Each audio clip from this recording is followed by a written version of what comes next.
few messages that we've had over the past 2 days, and just to pick up on Bishop Paul's message of something needs to change. You have to think about the church and the community that we have. So we've got to where we are now by being a part of a community. When Windrush happened and we came over from, we came over from the Caribbean, we had to be a community because we had no other option but to be a community, which is why we've been able to build up until the point that we got to. We're not there anymore.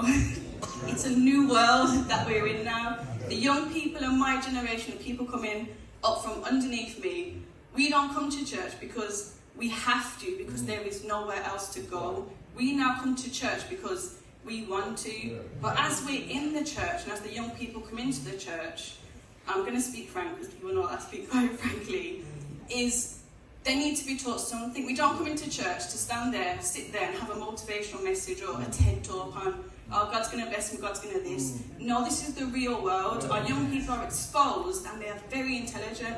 They're shown things on TikTok. I can't stand TikTok. But they're shown things and they have questions about their faith, questions about their beliefs, questions that we can sometimes bring to the older generation. And the older generation, it's, oh, if you follow God, if you read. But it's like, no, like, what is the Trinity? When I'm getting having conversations with people from the Islamic faith and they're telling me that I worship 2 gods, 3 gods, not 1 God, how does that make sense? And it's a case of, if I'm going to be a mission-driven church, or I had a church that was mission-driven, it's focusing on discipling the people that's in my church, because that's the mission. Go forth, teach, and make disciples. How am I making a disciple? What young person, what old person, who am I walking with? We look at Jewish culture, we look at what the rabbis used to do. They would literally trail. You'd be in my house with me, you'd be sitting down as I'm cooking, you'd learn how to cook. It's all the basic things and the whole life and the whole picture someone sees, which is what discipling is. It doesn't start and finish standing, preaching a message. That's the end of it.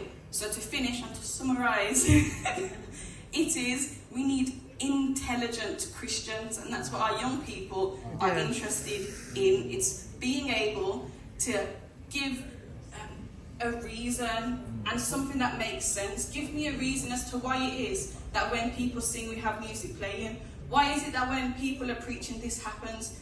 I need the information and I need it to be correct, and your source has to be the Bible. Otherwise what you say is not the same as what you say, and then you say something different. Now I'm confused. But yet other religions, they go to one book and that's where the focus is. So it's a case of, let's get back to being intelligent Christians who know our word, who know the Bible, and who genuinely care for each other. And that's where the discipleship comes into it, because that's the mission.